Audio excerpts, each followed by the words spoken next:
हर business एक मखसूस माहौल के साथ आगे बढ़ता है। ये माहौल उसकी लोकेशन पे डिपेंड करता है, ये माहौल उस वक्त पे डिपेंड करता है जिस वक्त के ऊपर वो कारोबार किया जा रहा है, उन हालात के ऊपर जो उस वक्त उस मुल्क में चल रहे हैं, वहाँ के लोगों के मामलात, वहाँ का उठना बैठना, वहाँ के मुलाजमीन, ये तमाम मिलकर एक मखसूस इन्वायरमेंट क्रिएट करते हैं। ये इन्वायरमेंट उस बिजनेस का इन्वायरमेंट बन जाता है जिसको हम फिर बिजनेस इन्वायरमेंट कहते हैं। यानी बिजनेस यानी कारोबारी माहौल से मुराद उस कारोबार के इर्द गिर्द, उस कारोबार के अंदर वो तमाम मामलात हैं जो कि पेश आ रहे हैं। एक कारोबार का वो हिस्सा है कि जो कि उस कारोबार की परफॉर्मेंस है। मिसाल के तौर के ऊपर एक कारोबार है कि जिसमें वुडन चेयर्स बनाई जा रही हैं। अब ये कारोबार की परफॉर्मेंस है जो कि उस कारोबार में हो रही है, लेकिन इसके सराउंडिंग में क्या क्या हो रहा है, वहाँ पे जो लोग काम कर रहे हैं उनका मिजाज क्या है, मटेरियल की अवेलेबिलिटी क्या है, पावर सप्लाई की अवेलेबिलिटी क्या है, गवर्नमेंट के क्या मामलात हैं, गवर्नमेंट ने टैक्स के क्या मामलात रखे हुए हैं, इंपोर्ट एक्सपोर्ट के क्या मामलात हैं, वर्ल्ड में उस प्रोडक्ट के मुतालिक क्या सोचा जा रहा है। ये तमाम की तमाम चीज़ें मिलकर जो एक चीज़ क्रिएट करेंगी वो इस बिजनेस का एनवायरनमेंट कहलाएंगी। इस एनवायरनमेंट को, बिजनेस के एनवायरनमेंट को, कारोबारी माहौल को मुख्तलिफ तरह से समझा जा सकता है। मिसाल के तौर के ऊपर एक तरीका इसको समझने का ये है कि हम इसको इंटरनल एक्सटर्नल में डिस्ट्रीब्यूट कर दें। इसी तरीके से हम इसको कंट्रोलेबल और अनकंट्रोलेबल में भी डिस्ट्रीब्यूट कर सकते हैं। इसके अलावा हर कारोबार के अपने कुछ अलग से एनवायरनमेंट भी होते हैं जिनको हम टेक्नोलॉजिकल, कल्चरल, लीगल, पॉलिटिकल और इकोनॉमिक एनवायरनमेंट भी कहते हैं। अब ये जो मुख्तलिफ किस्म के इन्वायरमेंट्स हैं, इनको अब हम अलहदा-अलहदा समझने की कोशिश करते हैं। सबसे पहले आगाज़ करते हैं इंटरनल एनवायरनमेंट से। इंटरनल एनवायरनमेंट से क्या मुराद है? अंदरूनी माहौल। हर कारोबार अपने अंदर एक अपना ख़ास माहौल लेकर चल रहा होता है। मिसाल के तौर के ऊपर हर कारोबार के अपना एक कैपिटल होता है, अपने एसेट्स हैं, लायबिलिटीज़ हैं और या उसकी अपनी कुछ पॉलिसीज़ हैं। कारोबार अपने एक मखसूस प्रोग्राम के तहत चलाया जा रहा होता है, उसके अपने एम्प्लॉइज़ होते हैं, उसकी मैनेजमेंट है, अकाउंटिंग के मुख्तलिफ उसूल होते हैं, वहाँ होने वाले प्रॉफिट एंड लॉसेस हैं। ये तमाम की तमाम चीज़ें मिलकर उस इदारे का अपना एक माहौल क्रिएट करती हैं। इसको छोटी सी एग्जांपल से भी हम समझ सकते हैं। मिसाल के तौर के ऊपर अगर इदारे के अंदर जो एसेट्स हैं, लाइक फ़ैन हैं, एसी हैं या चेयर्स हैं, अगर ये कंफर्टेबल हैं तो उससे वहाँ के माहौल कुछ और हो जाएगा। लेकिन अगर वहाँ पर ये चीज़ें कंफर्टेबल नहीं हैं तो उससे एनवायरनमेंट में तब्दीली आ जाएगी।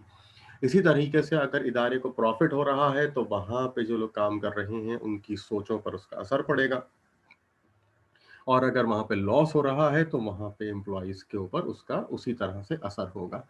तो ये तमाम चीज़ें इंटरनल एनवायरनमेंट को क्रिएट करती हैं।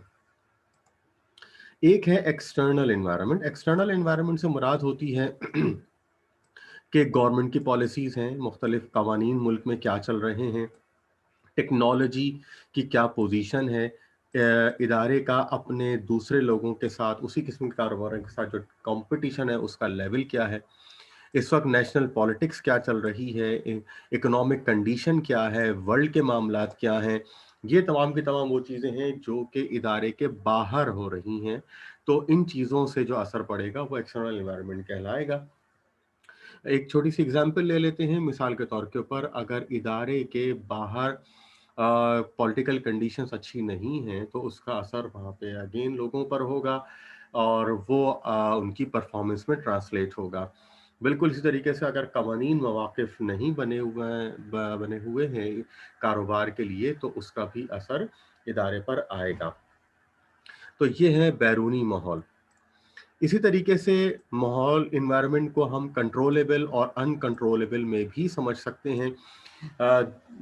वो एनवायरनमेंट जो हमारे कंट्रोल में है, जिसको हम अपने लिहाज से तब्दील कर सकते हैं, मिसाल के तौर के ऊपर अपने एम्प्लॉइज़ की तरबियत करके, अपने एसेट्स को सिक्योर करके, अपने एसेट्स को बेहतर बनाकर, अपने एम्प्लॉइज़ की सैलरी लेवल को बेहतर करके, मशीनों को बेहतर करके, ये जो चीज़ें तब्दीली आएँगी, ये कहलाएँगी कंट्रोलेबल एनवायरनमेंट, यानी जो कि हमारे बस में है।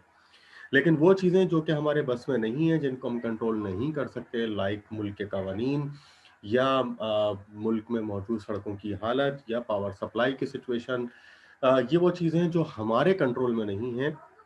इसी तरीके से अवेलेबिलिटी ऑफ एम्प्लॉइज़, ये तमाम चीज़ें हमारे कंट्रोल में नहीं हैं, तो इनको हम अनकंट्रोलेबल एनवायरनमेंट कहेंगे। इसी तरीके से एनवायरनमेंट को हम कुछ और तरीकों से भी समझने की कोशिश कर सकते हैं। मिसाल के तौर के ऊपर अब अगर हम डिटेल में जाएँ तो हम कहेंगे इकोनॉमिक एनवायरनमेंट। इकोनॉमिक एनवायरनमेंट से मुराद क्या है? इकोनॉमिक एनवायरनमेंट से मुराद ये है कि चीज़ों की डिमांड एंड सप्लाई की इस वक़्त पोज़ीशन क्या है?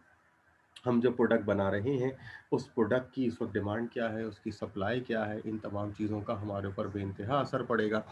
कस्टमर्स की पोज़ीशन क्या है? कस्टमर इस वक़्त क्या सोच रहे हैं? इसका हमारी प्रोडक्ट के ऊपर गहरा असर होगा। इसी तरीके से अवेलेबिलिटी ऑफ फाइनेंस, हमारे पास अपनी प्रोडक्ट को आगे बढ़ाने के लिए, मार्केट करने के लिए क्या फाइनेंस इस वक़्त अवेलेबल है? बैंकों से हमें फाइनेंस मिल रहा है या नहीं मिल रहा है? मुख्तलिफ सूरतों में क्या हम अपना इन्वेस्ट करने की पोज़ीशन में हैं या नहीं हैं? इसी तरीके से जो गवर्नमेंट की पॉलिसीज़ हैं, रिस्ट्रिक्शंस हैं, वो इस वक़्त क्या हैं? सप्लाई ऑफ लेबर क्या है? ये तमाम की तमाम चीज़ें मिलकर जो चीज़ बनाएँगी, उसको हम कहेंगे इकोनॉमिक एनवायरनमेंट। एक और एनवायरनमेंट जिसका हमारे कारोबार से गहरा ताल्लुक है, वो है सोशल एनवायरनमेंट, कल्चरल एनवायरनमेंट, यानी वहाँ पे जिस जगह पर वो कारोबार किया जा रहा है, वहाँ पे लोगों का इस वक़्त कल्चर क्या है? ये कल्चर का बेइंतहा असर होता है, इसी कल्चर की बुनियाद के ऊपर चीज़ों की शेप तय की जाती है, चीज़ों के अंदर तब्दीलियाँ लाई जाती हैं। मिसाल के तौर के ऊपर अगर हम पाकिस्तान में काम कर रहे हैं, तो यहाँ पर जो कल्चर है, यहाँ पे लोगों का जो उठना-बैठना है, यहाँ पे लोगों का लिबास के मुतालिक जो सोच है, उसी के मुताबिक ही अब अपने कारोबार में लिबास तैयार किया जा सकता है।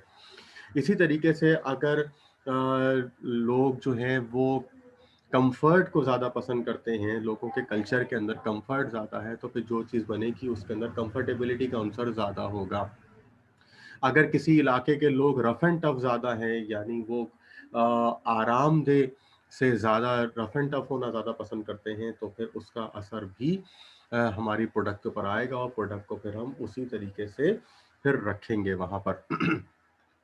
जो लोगों का कल्चरल एनवायरनमेंट है, इस पर रिलीजन का बहुत ज़्यादा असर होता है। जो भी रिलीजन उस मकाम पर होगा, लोगों का उसी के मुताबिक उसका असर कल्चर पर पड़ेगा, क्योंकि हर जगह का जो कल्चर है वो रिलीजन से गहरा ताल्लुक रखता है। तो उस रिलीजन का असर फिर कल्चर पर आएगा और फिर उस कल्चर को एक्सेप्ट करते हुए फिर अपनी प्रोडक्ट के अंदर बुनियादी तब्दीलियाँ लानी होंगी। अ, कल्चर के ऊपर पॉपुलेशन का, लोगों की आमदनी का गहरा असर होता है। इन तमाम चीज़ों को देखते हुए हमारा एक कल्चरल एनवायरनमेंट तय होता है। वहाँ पर लोगों का खाना-पीना, वहाँ का पहनना, कल्चरल हैबिट्स क्या हैं लोगों की, ख़वातीन का वर्कफ़ोर्स में शामिल होना, ना होना, रिलीजन और बिलीफ़्स, ये तमाम चीज़ें मिलकर एक कल्चर डेवलप करती हैं। और उसी कल्चर को सामने रखते हुए फिर प्रोडक्ट को तब्दील करना पड़ता है। एक और एनवायरनमेंट जो बहुत ही ज़्यादा अहमियत रखता है, वो है लीगल एनवायरनमेंट। किसी मुल्क का लीगल सिस्टम क्या है, उस मुल्क में कवानीन किस नौइयत के बने हुए हैं, फिर उन कवानीन पर अमलदारी किस तरह से है, अगर कोई प्रॉब्लम आती है, अगर कोई कानूनी पेचीदगियाँ आ रही हैं, तो उनका हल होना किस तरह से सिस्टम में मुमकिन हो सकेगा। अदालती निज़ाम किस नौइयत का है, पुलिस का निज़ाम किस नौइयत का है, इंसाफ़ कितनी जल्दी मिलता है, कितनी देर से मिलता है, इन तमाम चीज़ों को सामने रखते हुए जो एनवायरनमेंट तश्कील पाएगा, वो कहलाएगा कानूनी माहौल, यानी लीगल एनवायरनमेंट।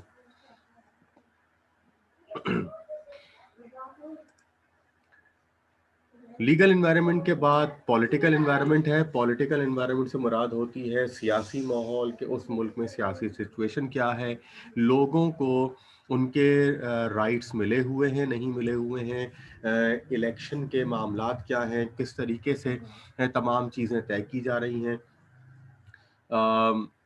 अपने वक्त के ऊपर मुल्क में इलेक्शन होते हैं, नहीं होते हैं, जो सियासी तब्दीलियां हैं वो प्रॉपर तरीके से आ रही हैं या उनमें मसाइल आ रहे हैं, ये तमाम चीज़ें मिलकर जो एनवायरनमेंट बनाएंगी वो बनाएंगी पॉलिटिकल एनवायरनमेंट। पॉलिटिकल एनवायरनमेंट का कारोबार से निहायत गहरा ताल्लुक होता है। जिस मुल्क में सियासी माहौल बेहतर होते हैं, सियासी तौर के ऊपर तवाज़ुन होता है, स्टेबिलिटी होती है, वो मुल्क हमेशा कारोबारी तौर के ऊपर हमें बेहतर नज़र आ रहे होते हैं। अगर हम डेवलप्ड कंट्रीज़ की तरफ देखें तो वहाँ पर जो चीज़ हमें वाज़े तौर पर दिखती है वो है वहाँ की पॉलिटिकल स्टेबिलिटी, कि वहाँ पर एक मखसूस वक्त के ऊपर इलेक्शन होते हैं और फिर उस इलेक्शन के नतीजे में एक नई गवर्नमेंट वजूद में आती है और बआसानी नई गवर्नमेंट अपना काम शुरू कर देती है। फिर वो गवर्नमेंट अपने कवानीन बनाती है, अब कवानीन के मुताबिक 4 साल और 5 साल जो भी मुद्दत वहाँ तय है उसके मुताबिक अपना वक्त गुजारेगी और फिर उसके बाद एक नई गवर्नमेंट टेक ओवर कर लेगी। जिसका मतलब क्या होगा कि बहुत ही स्मूथ ट्रांजिशन हुआ, स्मूथ ट्रांजिशन की वजह से लोगों के जहनों में भी इसका असर पड़ता है और इसका असर फिर कारोबारी माहौल के ऊपर होता है, क्योंकि अगर पॉलिटिकल स्टेबिलिटी है तो जो कवानीन भी एक गवर्नमेंट आकर बनाएगी वो फिर कायम रहेंगे और कारोबारी लोगों को पता होगा कि जल्दी जल्दी में कवानीन तब्दील नहीं होंगे। फाइनली जो इन्वायरमेंट है वो है टेक्नोलॉजिकल इन्वायरमेंट। टेक्नोलॉजिकल इन्वायरमेंट से मुराद है कि जो नई नई तब्दीलियां आ रही हैं माशरे में, उन तब्दीलियों को एब्जॉर्ब करना। कोई भी कारोबार अगर टेक्नोलॉजी को एब्जॉर्ब नहीं करेगा, नई आने वाली चीज़ों को एडॉप्ट नहीं करेगा तो वो पीछे रह जाएगा। नई टेक्नोलॉजी को एब्जॉर्ब करना निहायत ज़रूरी होता है। कारोबार के लिए मुसलसल रिसर्च करना, डेवलपमेंट करना, अपनी प्रोडक्ट को बेहतर करना और उसकी मार्केटिंग करना, ये निहायत ज़रूरी है। कोई भी कारोबार अगर अपने आप को नई टेक्नोलॉजी के मुताबिक लेके नहीं चलेगा तो उसके लिए सरवाइव करना मुश्किल हो जाएगा।